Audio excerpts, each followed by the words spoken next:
Okay, guys, I have this weird theory. So if you guys know the adoption curve, right? You've got the innovators, and then you've got the laggards, right? And then you've got some of the early adopters. I feel like if you're doing vibe coding, you're an innovator at this point, and I feel like we're going to disrupt the industry as we know it in terms of white collar work. I honestly believe that's where we're at right now. My husband is not in tech, but he's in manufacturing, and so I feel like it hasn't hit his company either yet. I mean, they're kind of like dipping their toes into it.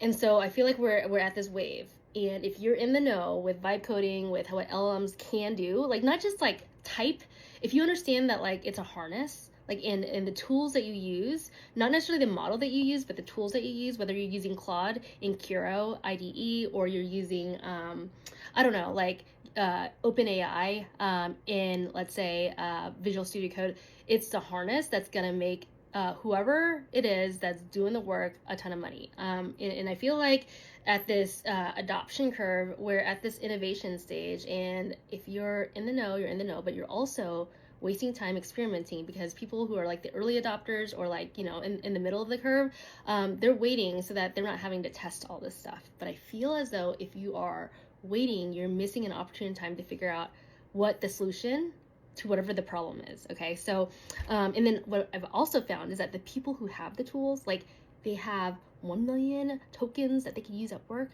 that refuse to even learn how to use it. I feel those people are like completely missing out. So please not be one of those people. If you have the tools at work to go and play with LLMs all day with your work stuff, go do it, go learn it. Because I feel as though like I've talked to so many people that are afraid of like using these tools, and I can't figure out why. Is it because they're unfamiliar with it or what? Like, just get your hands into using the tools.